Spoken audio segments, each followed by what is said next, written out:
Hey coders, and welcome to How to Fix. In today's session, we're addressing a new bug that you might struggle to resolve. So without further delay, let's explore today's bug. Let's start by executing code 1 to stimulate the error and watch the result. So here's a clear explanation and the fix for this issue. Please pause the video to review the explanation.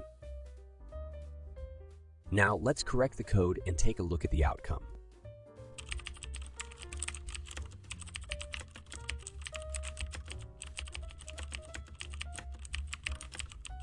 And just like that, the code executes perfectly and our output matches our expectations. No more error. And with that, we've come to the end of today's video. If you learned from this video, don't hesitate to like the video and subscribe to our channel for more code fixing tutorials. Stay curious, keep learning, and happy coding, everyone.